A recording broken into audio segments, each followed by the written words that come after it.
What's up, guys? Rick here with your betting and one and done preview for this week's Bermuda Championship. Fresh off the Hideki Matsuyama victory, I tip my cap to each and every one of you that had a Hideki ticket. Little bit nervous on Sunday, the final round around 10, 11, 12, but he got the job done, won by 5 shots. We'll see if we can find a winner this week in a field that is, in my opinion, much more wide open. There's a cut. It's not a full field. More on that in just a second. We'll look through some tournament matchups, and if you are in a one and done, which I know a lot of you are, talk through some good options there. Interesting. Let's go. This right here is the tournament predictor tool on RickRunGood.com. It is a tool that simulates the results of the event 1,000 times. Then it compares it to the odds and sees if there's any value. A couple of things right off the bat. There are large discrepancies, and I've said this before, but I really mean it this time, between some of the numbers on some of these guys for this week, even near the top. Christian Bezuidenhout, anywhere from 12-1 at DraftKings to 17-1 at PointsBet. Mido, Pereira, anywhere from 16-1 at DraftKings to 25 at PointsBet. Patrick Reed. See, this is interesting too, right? So, Mido has a better number at BetMGM, but Patrick Reed has a much better number at DraftKings. So it's not even like it's across the board. One of these books is better than another. And you're going to see that trend as you continue to go down.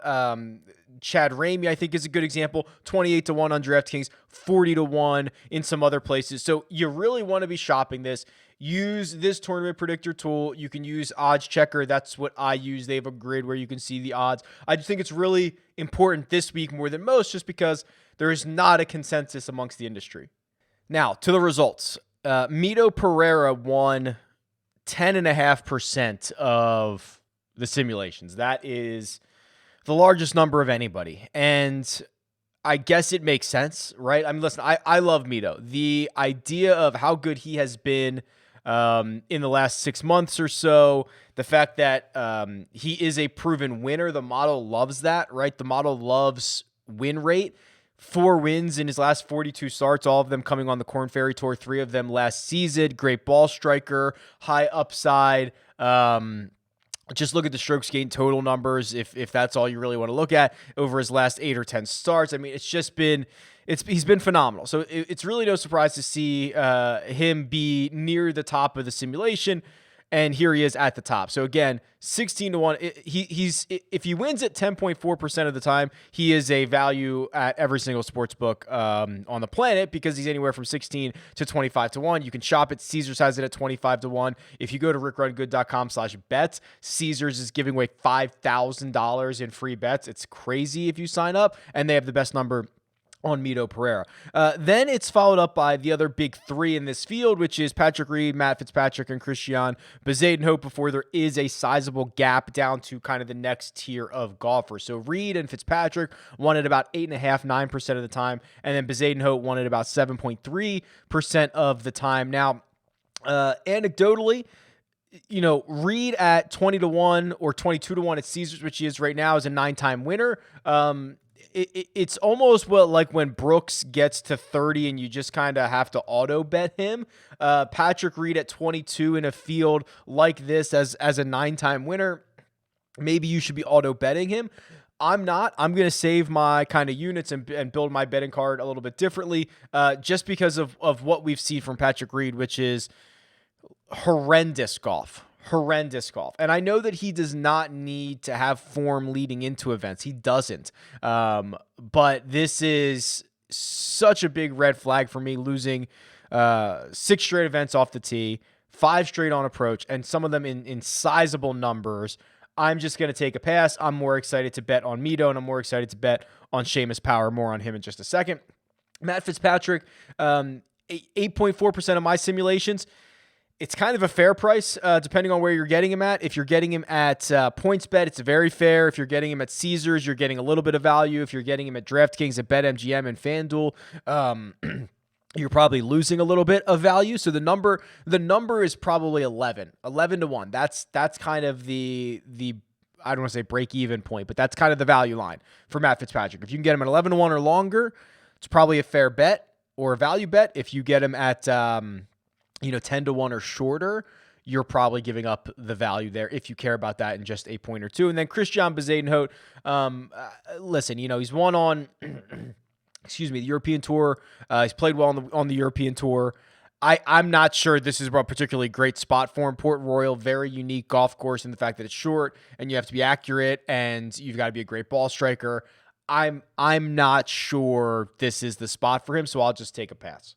But those four are a clear big four in the simulation results, because then you go down to Seamus Power at 4.7%. That's a 3% gap. That's a pretty significant gap. But Seamus Power is kind of in a tier of his own here, right? Because he is 4.7% winning the simulation, and then the next closest guy is 3.1%. So he's kind of he's like the fifth golfer in a tier of his own here. So the way that I started my betting card for this week is I bet Mido and I bet Seamus Power. And then I just fired a bunch of darts down at the bottom, but we'll talk about that in a second.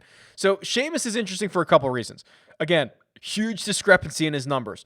20-1 at DraftKings, I'm lukewarm on, right? It's a very fair number in terms of the value calculation. 25-1 at BetMGM, okay, that's starting to get better, but 35-1 at PointsBet and Caesars they're real value numbers. I mean, is there been a time recently in which the guy with like the fifth shortest odds you could get at nearly double the odds at a different book? That's hard to find. Okay, so you got to really take advantage of this. So Caesars and PointsBet hanging a 35-1 on Seamus Power, who again, I have a lot of different ways I could try to illustrate this. I talked about it on the DFS preview on Monday. Seamus Power has been one of the better golfers on tour for a long time. So here's the last 50 rounds, and I'm actually going to get rid of the fact that they have to be in this field and just look at the best players, strokes gained total over the last 50 rounds. Seamus Power is right here. He's 12th. He's better than Victor Hovland, Paul Casey, Aaron Wise, Jason Kokrak. He's just below Justin Thomas, Sung Jae Im. I mean, these are the who's who of players on the PGA Tour. Excuse me. And with that, he's very accurate with the driver. He's a great approach player. He's gaining across the board in all four major categories in his last 50 rounds. This is the exact type of golfer I would want to roll out this week. So Seamus Power has already gotten my investment. He's a clear tier of his own here at 4.7%. What I will say is interesting. Those are the only 5 golfers that won this simulation at least 4% of the time. Sometimes we might see 8 or 9 different golfers that have won it, that win the simulation 4% of the time. Only 5 this week. And what you'll also notice is that 74 golfers won the simulation at least one time. It's usually in the 40s, right? So what does that say? It says this field is wide open. Says this field anybody can win. Right? There's a lot of variance here, especially on this unique type of golf course. Brian Gay was 300-1 when he won this golf tournament last year. So it's wide open. The simulation understands that. 74 different golfers won the simulation at least one time out of 130. Remember, the field size for this week was 132. They didn't fill it. We had some WDs. They ran through the alternates list. They could not fill it. As of Tuesday morning, the field set at 130. That still might drop. It's not going to be ramped up to 132 again. So a smaller field than even the tour anticipated this week, and 74 different golfers won the simulation at least one time. So I think you should be deploying kind of a hybrid approach on your betting card this week like I'm going to. I'm going to take Mido and Power at the top, and then I'm going to just fire probably 5 long shot darts, and we can talk about some of those guys here in just one second. Before I do that, if you like what you're seeing on RickRunGood.com, I give away 2 subscriptions to RickRunGood.com every single week. One way to enter is to like this video, make sure you're subscribed to the Rick Run Good YouTube channel, and comment below with who you think is going to win the Bermuda Championship. That's way 1. Way 2 is to go over to Apple Podcasts, leave a 5-star rating and review on the podcast version of this show. It's called 300 Yards to Unknown. It's linked in the description. Say something nice. Leave me your Twitter handle. That gets you into a draw as well. You do both. You get 2 chances. I give that away every single week. As far as long shots go, I'm probably staying away from this kind of middle area. Like I'll wait and see on Alex Smalley. I'll wait and see on Chad Ramey and Hayden Buckley, guys that I think are very talented who have come up from the Korn Ferry Tour last year. They're making a little bit of noise, especially Hayden Buckley. I'm gonna wait and see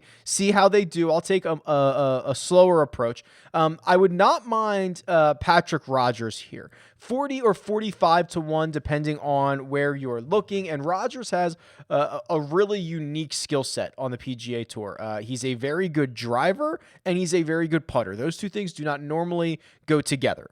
When he gets them both going, he can be very, very noisy, right? T6 at the Fortinet, 13th place finish at the Barracuda, T5 at Barbasol. He's going to miss some cuts. He's going to finish in the 40s and the 70s and stuff like that, but he is high upside, which is something that you want here when you're trying to win a golf tournament from 40 or 50 or 60 to 1. So I certainly would not mind Patrick Rodgers. Going down a little bit further, I don't mind David Lipsky. Probably not going to pull a trigger on a victory outright. I know there's been a lot of support around Jason Duffner this week. I understand it. I see it. Probably will not get my investment because I think I like Mark Hubbard more. And again, 50 to 1 at BetMGM or 70 to 1 at PointsBet. That's a big difference. Well, what does Mark Hubbard do very well?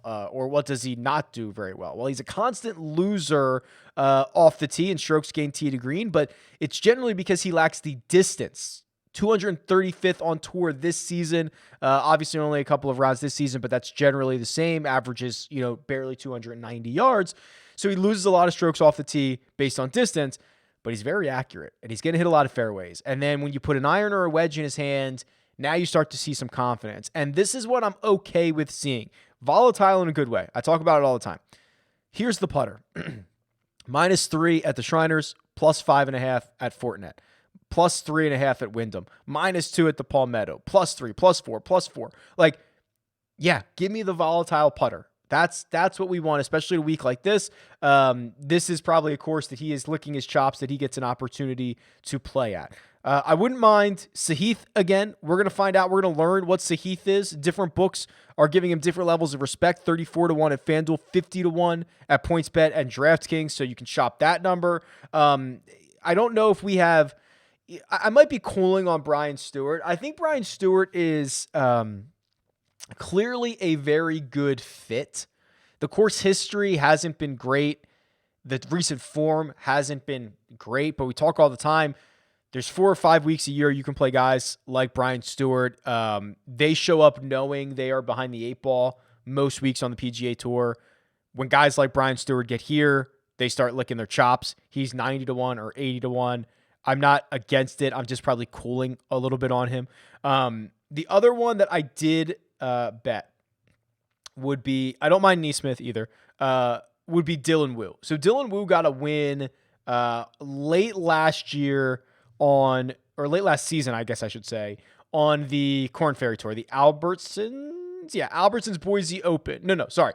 He won the Price Cutter Charity Championship presented by Dr. Pepper. Great name. How could I have forgotten that? My bad. So that was at the end of July. Love it when guys can win on any tour. Then now in the 2 events that he's played with his full-time tour card this year, gained strokes off the tee in both of them at the Fortinet and the Sanderson Farms, made the cut at the Fortinet, still trying to learn what the rest of his game is. He popped up on the Trends tool this week, which the Trends tool essentially just says, hey, if every single golfer in this field continues to hit the ball the way they're hitting it and get back to their own putting baseline, who's going to have a breakout week? And Dylan Wu was one of the guys on that short list. So that's probably the way that I'm going to approach this. It'll be Mido and it'll be Seamus. 2 guys that I love to back, 2 guys that I think have a chance to win.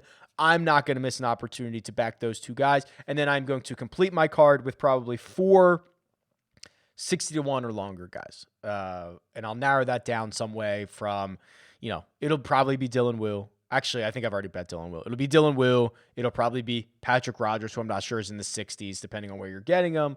And then it'll probably be Hubbard, and I'll find one more. And then that'll be my card. And I'll have 6 guys in Bermuda, and I'll take my chances from there. Let's turn our attention to head-to-head matchups, because there was a couple ones that I saw that were really interesting here. and I'm going to show you the head-to-head matchup tool here on RickRunGood.com in just a second. Hayden Buckley is minus 140 over Guido Migliozzi. I don't have enough data probably on either of them here for the matchup tool, but what I can do is I can load them both into the Holy Grail here. And let's see. I mean, I don't have a lot of rounds on either of them. I think I have 4 rounds on Guido, or I'm sorry, 8 rounds on Guido maybe, and I have probably 20 on Hayden. No, I have a little bit more. So here's what I have. 20 rounds on Buckley, 14 on Guido. And those are, they're measured rounds, right? That's the way this works. And Guido's been significantly better over those 14, right? So here's Guido's 14 rounds.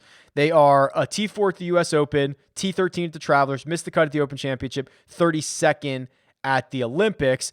And then Buckley, see, the thing with his 2 most recent, his 2 events this season have been great, like really great. T4, T8, gaining strokes across the board, but the rounds that we have in history before that are not that good. So I'm not sure what to do with this. I probably won't bet it. I was just stunned to see Buckley as a pretty significant favorite, minus 140 over Guido here. Maybe you'll pull the trigger. Maybe you'll bet this. I would probably lean the Guido side. I probably won't bet it, but wow, it is interesting. What I also want to do is this, and this is not going to really tell the entire story, but I just want to continue to, educate and talk through some of these things, because golf data it's great, but it also can be troublesome, right? Like I'm not even sure I have enough rounds here to get to Mido. Give me 1 second. Let me see this. So it's Mido and Fitzpatrick. And what I'm going to do is I'm going to just open this up to basically when Mido came up last year, which was around the 4th of July. That's when he got his promotion. So since then, well, Matt Fitzpatrick's only played 10 measured rounds. It doesn't count as Europe. Okay, so this is my point, right? So on the surface, Mido has been much, much better than Matt Fitzpatrick over the course of whatever time frame you want to go with here. Since Mido came up onto the PGA Tour, he's lapping the field with him. The problem with this is this doesn't include Matt Fitzpatrick's European Tour victory last week, which would obviously give him a significant boost. And also the fact that Matt Fitzpatrick only played 10 measured rounds since Mido came up. But Fitzpatrick is, again, a large favorite over Mido. Minus 140 to Mido's plus 115. Again, doesn't pass the sniff test for me. There are other factors that we can take into account, but to me, this doesn't pass the sniff test. Let me see if I can find one to actually throw into the simulator here. Here's a really great one. Again, I don't know if books we're seeing so many discrepancies this week between books and what they're offering, between my model and what the numbers at the sports books are. And quite frankly, a lot of weeks, a lot of the numbers in my model match what's on the sports book, which is a good thing. That's saying what I'm doing is right, or is close enough, right? How about this one? Matt Fitzpatrick, minus 180 over Patrick Reed. Patrick Reed is plus 145. I'm running the results right here, and I open this up to the start of 2021, which is generally my default time frame. I have Patrick Reed winning this 4-round matchup 58% of the time. I think Patrick Reed should be the favorite here, and I know he hasn't played well, and you can see that kind of tail off on his model here. You can see he's been stagnant essentially since June, and still a 58% chance he wins this matchup at plus 145. I think he should be the favorite. So I'm going to have to bet this one because I do indeed bend the knee to the model, but it's just a jarring amount of discrepancies this week. Let me see if I can find one more. Okay, here's one, and I had to go to Caesars to get this. Lebiota, Hank Lebiota, they have it minus 105 against Patrick Rodgers minus 118. I love Rodgers. However, the model, even with Lebiota's recent struggles, have him winning this matchup 57% of the time, which would be minus 133, meaning I think Caesars has the wrong favorite here. So the two bets I'm going to make in the matchup department, Lebiota over Rodgers, and what was the other one? Reed over Fitzpatrick. And that we'll see we'll see how that goes. But those are pretty big discrepancies. But there's a lot of them. If you go and plug in all these golfers, there are a lot of different numbers that we're gonna have to take advantage of this week. One and done this week. First of all, don't sleep on the Bermuda Championship. 1.1 million for the winner in a 130 golfer field. Yeah, okay. Because remember, this is now a full, I believe, a full status PGA Tour event. So I tweeted this out. So 2 years ago when this event started, the winner's share was like 550,000. Then last year, I think it was like 750, something like that. Now it's 1.1. You got to take this one seriously. So I listen. Fitzpatrick winning back-to-back in 2 different places across the world, probably not. You can save Fitzpatrick for somewhere probably better or not use him. Does it really matter? But Zayden Hote, probably not going to get there. Reed, the form scares me. I'd rather see it somewhere else, which, of course, leaves the 2 guys that I bet. Mido Pereira and Seamus Power. You might have already used Mido this swing season. Seamus, on the other hand, you probably haven't. The good news for either one of those guys, you're probably not saving them for anywhere in the new year. So the default answer has to be one of those guys. If you do not want to use, or you have used Seamus and Mido so far, I think the next logical option would be to probably ride the hot hand of Hayden Buckley. Again, you're probably not going to use. We're going to learn what Hayden Buckley is this week, or in the next couple of weeks, because he has been kind of a two-faced golfer in his PGA Tour career. Really, really good and really, really bad. And we're going to find out what he is. And if he's really, really good, you're getting a great value on him, and he might win this golf tournament. Outside of that, if you want to go with someone that you think might be a bit more safe, Russell Knox. Approach play in Bermuda wins. Course that should fit him. No problem there. You could go pretty far down the list here, because basically everybody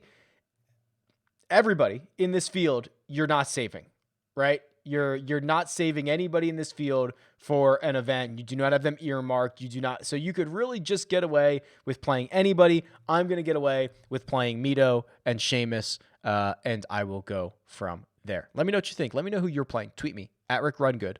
Leave a comment below. Best of luck this week, and I'll talk to you guys soon.